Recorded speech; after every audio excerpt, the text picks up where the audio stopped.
Under the frozen Yukon night, the valley looked calm. The air was sharp and still. Floodlights washed over a wide cut in the permafrost, turning ice and gravel into a pale, dusty glow. Then the calm snapped. A deep crack tore through the ground and everything moved at once. The walls of the cut burst outward like a broken dam. Ice blocks, frozen mud, and rock slid as one violent wave. Machines disappeared in seconds. Headlights blinked and vanished. The ground tilted. The edge shattered. Men ran for higher ground as the pit folded into itself. Parker stood on the rim when it let go. He pushed off the collapsing lip and threw himself clear. Behind him, the world dropped. The sound covered everything. Metal tearing, gravel grinding, engines choking out, floodlights shaking in a cloud of dust. For a few long heartbeats, there was only motion and noise. Then the flow slowed and settled. Dust drifted down. The floodlights cut through the haze again. The cut was gone. In its place lay a fresh scar, wide and jagged, with twisted hoses and broken sluice lines half buried under hard-packed debris. Silence pressed on the camp. Breaths came out white. No one moved. Every pair of eyes locked on the wreck that used to be a clean mining face. Dozers were buried nose first. A conveyor hung crooked. The wash plant sat quiet and dented. The ground still moaned with small aftershocks, like a living thing trying to get comfortable again. Then something flashed under a light. Not chrome, not steel, something warmer. A dull, yellow glimmer, half hidden in a pocket of crushed gravel. It was out of place in the cold gray of frozen earth. A shovel scraped, a gloved hand brushed. A shape took form that didn't belong to any machine. That night should have closed the books on the season. Instead, it opened a door that no plan had accounted for. The collapse wasn't just a disaster, it was a key, and whatever it had unlocked was not going to be simple, safe, or ordinary. The crew gathered themselves, counted heads, checked injuries, and stared down into the damaged cut. The floodlights hummed. The wind moved through the tree line and pushed fine snow across the site. A new thought replaced the shock. Whatever was shining down there needed to be understood. The night felt different now. Charged, heavy, waiting. The season had been about moving dirt, feeding plants, and stacking ounces. After the collapse, it became something else. The ground had spoken in a way no miner could ignore. It had taken back the pit. It had also given something in return. The question was simple. What exactly was the Yukon trying to show? Morning came with a weak sun and a cold that cut through layers. The crew eased machines back to life and worked carefully along the edges. The first goal was survival. Secure the lip, check stability, keep people out of danger. The second goal was recovery. Pull what could be pulled, dig out hoses, clear paths, make the site workable again. Only then would there be time to look for answers. Answers came earlier than expected. The shine from the night before was not a trick of light. Under frozen gravel, thick pieces of metal pressed into the dirt like lumps of melted glass. They were not flakes. They were not fine dust. They were heavy and uneven, like natural castings torn from the earth. When a piece rolled into a hand, the weight told the truth. Gold. The floodlights had not lied. Big, raw, jagged gold sat where a clean wall used to be. It looked as if the collapse had ripped the lid off a sealed box. The pieces were not decoration. They were not the long-sought hints of a good pay line. They were the sort of finds that live in stories, objects people dream about and almost never see. Assays ran as soon as samples could be taken. Test trays came back wet and glittering. Numbers rolled in that made seasoned people look twice. The concentration was far above anything recorded on that ground. The maps did not predict it. Old logs did not point to it. The deposit did not match what the local geology usually delivered. It felt like a hole had opened into a place no survey had ever touched. Parker studied the exposed layers. The cracks in the permafrost did not look natural to the eye. Lines ran too straight. Voids appeared where compacted earth should have held. The pattern looked less like slow seasonal change and more like a sudden break, as if pressure had built for years and then released all at once. The crew pulled test buckets through the plant. Cleanup mats came out with a bright, heavy streak that looked almost unreal against black riffles. People who had worked winters with empty pans stared at the trays and shook their heads. The numbers made sense only as a simple truth. This was not normal pay. This was something else. Maps spread across tables. Nothing on paper matched what the ground was giving. The ridgelines were correct. The thaw depths were familiar. The old claims around the area had been scraped and washed long ago. Yet here lay a pocket that made all of that history feel incomplete. The word vault started to pass from person to person, not as a label for a bank, but as the only image that fit. A sealed chamber. A locked room under the ice. Something closed for a long time, opened by force when the cut gave way. The feeling around camp shifted. This was no longer only a cleanup problem. This was a discovery that asked for caution, patience, and nerve. The air felt heavier at night. Footsteps sounded louder in snow. Even engines seemed to idle differently, like they were listening. The Yukon had revealed a secret. It did not explain why. Secrets rarely do. Miners carry on with what they can control: fuel, parts, plans, while the land decides what comes next. By the end of the week, the story moved through Dawson City. A collapse, a near miss, and a deposit that refused to make sense. Some people offered a smile and a nod. Others kept their distance and spoke quietly. A few looked at the ground when the word gold came up. The way people do when a topic carries a weight they would rather not test. Old stories live well in places like the Yukon. They rest in back rooms, drift across bar tops, and wait for an echo to wake them. The echo came with that collapse. Tales that sounded like warnings, not bedtime legends, made their way back to the surface. A century earlier, a claim in the same region had drawn crews in by the dozen. Gold that looked too good to be true pulled men further into the frozen earth. Then the ground moved, and the camp paid a bill it never saw coming. Archives still held the thin paper record of that season. Headlines carried plain words: disaster at a promising claim, heavy losses under crushing gravel, operations stopped, crews gone, tools left behind. The pattern in those reports fit the pattern on the ground far too well. No one needed to believe in curses to understand the risks. The country was hard enough without inviting old stories to repeat themselves. Back at the claim, the wind shifted through spruce and willow. The campfire on off hours pulled people close, and the flicker on faces added a caution that had not been there at the start of the season. For years, the rhythm of mining had been straightforward: move dirt, catch gold, fix what breaks, beat the weather. Now, another beat joined the rhythm. It sounded like a question with no simple answer. The collapse had not just destroyed a wall. It had joined modern work with old history. When a season starts to rhyme with a past no one wants to live again, good crews pay attention. Parker paced the site at night and looked at the cut from different angles, trying to read the lines of frozen earth the way a hunter reads tracks. The shape of the break, the location of the richest material, the silence between gusts of wind, all of it seemed to say the same thing. This ground had been waiting for a long time. Waiting can mean many things: a gift, a trap, a test. The only way to know is to step forward. In mining, stepping forward always has a price. The discovery should have united the crew. Instead, it drew a line straight down the center of the mess hall and into the workyard. One side spoke with bright eyes about numbers and futures, stacks of ounces, paid-off mortgages, new gear, a chance to end long winters of scraping by. The other side sat quiet and stared toward the pit. Collapse does not leave fast. Once a person feels the ground give under their boots, they bring that feeling to bed, to breakfast, and back to work again. Memories began to surface through small details. An excavator tipping sideways while a cab door slammed open. A pair of hands reaching for a man as gravel pulled at his legs. Headlights blinking through dust and then going dark. The simple truth behind those details was the same. The line between a good day and the last day can be a single second. Not every ounce is worth chasing when the ground shows its teeth. Parker carried his own images. The wall moving, the jump, the roar. The way the cut fell as if a lid had been lifted off a deep box. Courage and fear often live together in people who keep working in hard places. That's how progress is made. But the fear this time had a different flavor. It was not about money, breakdowns, or missed goals. It was about the earth itself.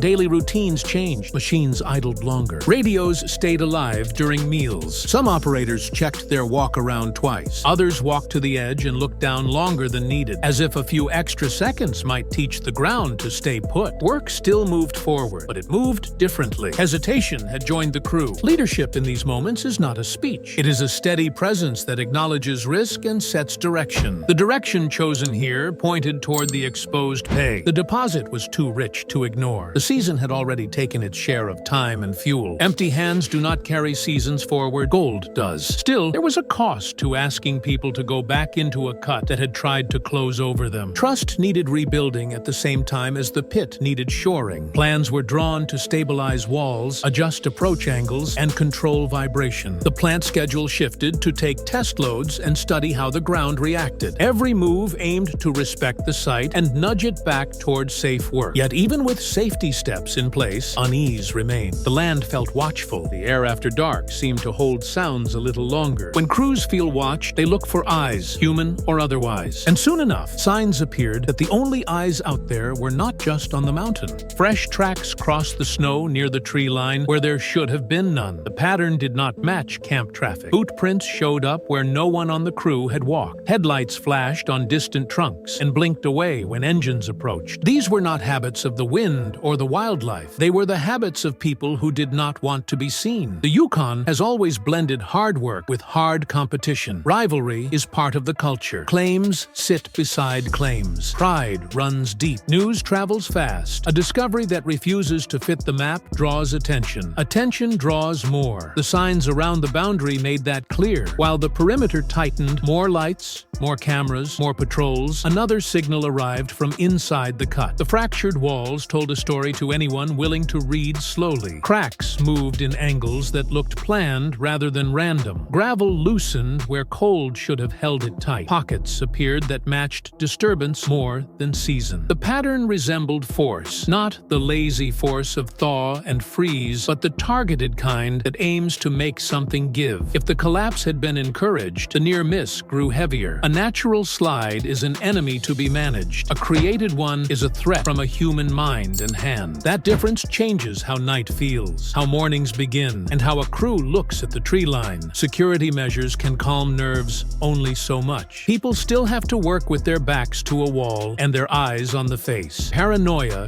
can be a survival instinct in the short term and a problem over time. The balance is thin. The camp did what good camps do: locked things down, watched the edges, and kept the work moving. Diesel idled through the night to keep machines ready and to add noise that pushed silence away. Floodlights threw long shadows over the cut and made the place look like a stage set. But there was no audience. Only men on shifts walking the boundary, looking for movement, and machines waiting for the next load. In that light, the glint of gold in the broken face took on a new meaning. It was not just a promise. It was a lure, a bright center with dark edges. And the ground had one more truth to reveal before the claim could be understood. It began with squared timber appearing where no tree could have fallen straight. Frozen beams sat stacked at angles under the collapsed wall. Tools came up next: rusted picks, bent shovels, and lantern frames pressed flat under the weight of a century. None of it belonged to the current camp. All of it belonged to the ground. Those pieces said more than any old article could. They proved a simple fact. Other crews had worked this exact place long before modern gear set tracks here. The lost stories had coordinates. The old warnings had a street address. Beneath the permafrost, time had not erased the outlines of past effort. It had preserved them. The realization moved through the crew like a cold wind. This was not a brand new strike. This was a return to a site that had once eaten through men and plans and hope. The legend about a load so rich it made people push past safety did not sound dramatic anymore. It sounded like a logbook. The Yukon often asks the same question across generations. How much are you willing to risk for the chance to change everything? Some people hear that question and step back. Others step forward. Parker stood at the edge and studied the old timber. The sight did not send him away. It pulled him in. History does not warn, it reminds. The reminder here was that the ground had already beaten good people once, but reminders also sharpen focus. If the deposit was real then, and real now, the task became clear. Approach with respect, plan with detail, and accept that the scale of the reward matched the scale of the risk. The crew set about clearing with a slower, more careful rhythm. Stabilization came first. Every shove of a blade listened for feedback from the wall. Every bucket of muck paused before the next. Sensors and spotters watched for movement. The plant took measured feed rather than constant rush. Production still mattered, but control mattered more. Even with caution, the site felt alive. The ground answered back to weight and vibration with small groans and quiet shifts. Every sound noted, every crack logged. While the present pushed forward, the past traced its shapes in wood and rust below. It was as if two crews, one from a century ago and one from today, were working the same claim at the same time, separated only by a thin layer of ice and memory. Miners know obsession when it shows up. It is not shouting, it is focus. It is a gaze that returns to the same line on a wall and the same vein in the gravel, again and again. It is walking the cut at night with a flashlight and learning how the earth breathes in the cold. That kind of focus set in. The camp could feel it. The rhythm changed from cautious recovery to deliberate advance. The goal was no longer to survive the collapse. The goal was to take what the collapse had revealed and do it without inviting a second disaster. That meant discipline, patience, long hours, and eyes that did not blink when shadows moved. Work shifted into a round-the-clock campaign. Floodlights washed the cut and made midnight look like a pale noon.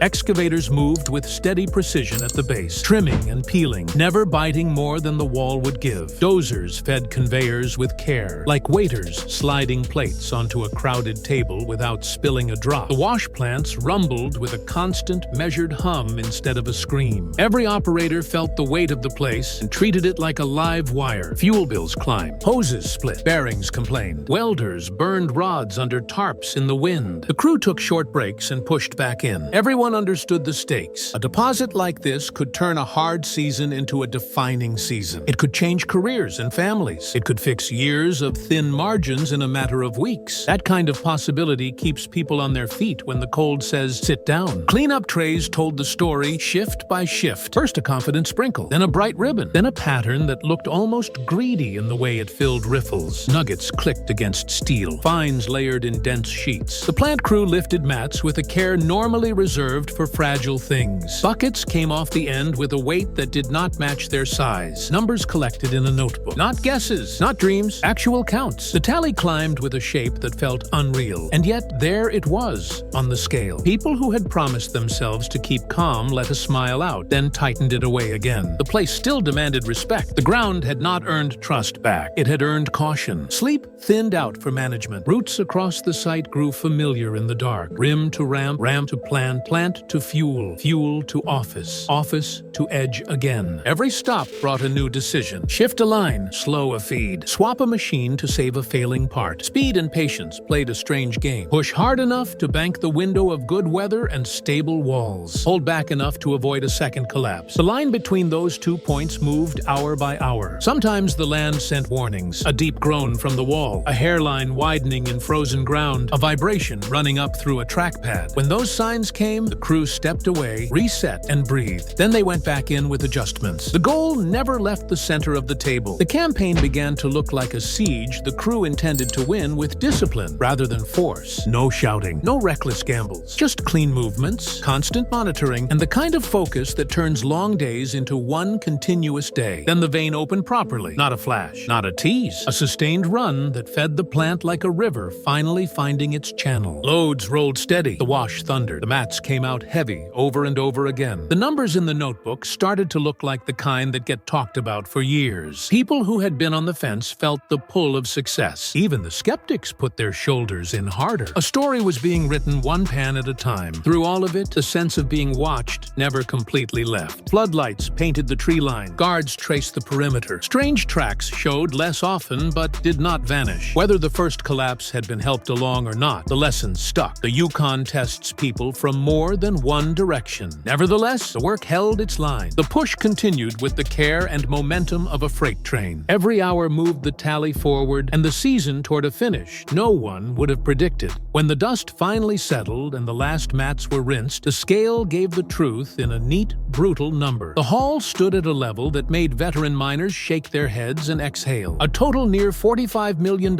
in raw gold. Counted, weighed, and secured. Not rumor, not speculation, actual weight. The camp did not explode into celebration. Relief came first. People walked a little slower and looked a little longer at the cut. The wall loomed dark in the floodlights, scarred and quiet. Machines clicked and cooled. The night returned to sounding like wind and distance rather than engines and alarms. The crew reacted in different ways. Some began to pack, ready to put miles between themselves and a place that had tried to swallow them. Others gathered near the plant and stared at the bins with the blank smile of people who have been running on adrenaline for too long. A few simply sat in the mess hall, letting warmth seep back into their hands, understanding that they had just lived through a story they would tell tell for the rest of their lives. Parker stood where the collapse had begun. The scene around him had been rewritten by weeks of work, but the memory remained fresh and sharp. The jump, the drop, the sudden end of a normal night. The weight of what followed pressed in quietly. A number like 45 million can feel loud when it lives in a headline. In the cold air on site, it felt like a whisper with a long shadow. The old warnings did not fade with success. If anything, they grew clearer. The timber and tools pulled from the muck came back to mind. Those crews had stood in the same place and reached for the same prize. The land had taken its due then. It had asked for a steep price this time and been paid in sweat, fear, hearts, and hours. It had nearly been paid in lives. Legend and reality often overlap in the North. People call that overlap many names. Luck, fate, risk, debt. On this claim, the overlap looked like a cut that tried to close, a vault that opened, and a camp that refused to step away. The result was a fortune. The cost was everything it took to face the ground day after day without turning around. As the site wound down, the valley reclaimed its normal voice. Wind in trees, a distant raven, snow drifting fine and dry across frozen ruts. The floodlights switched off one by one until the cut sat in a soft gray. It looked less like a wound and more like a page holding a hard paragraph. Numbers will travel first. They always do. People will hear about the total and shake their heads at the size of it. But numbers are only the top line. The full story includes the moments no one can see on a balance sheet. The breath held at a hairline crack. The grip on a rail beside a sliding track. The 2 steps back when a wall groans. The walk into a cold wind because a job is not done yet. The season had chased a normal goal and ended with something bigger. It did not end with a cheer. It ended with a calm that only comes after a place like this decides to let people leave. The valley had allowed a win and kept its mystery. That is the Yukon's way. For anyone watching who wants to follow the next chapter, where the work goes after a haul like this, how the ground answers back in the seasons to come, and what new pieces of history wait under the ice, there is more to tell. Stories like this do not really end. They pause. The land always saves a few lines for later. If you want the next part, the moment it drops, the new tests, the new claims, the new discoveries that might be waiting under another quiet night. Subscribe to Gold Era 2.0. That way you won't miss what happens when the Yukon asks the same question again and someone decides to answer.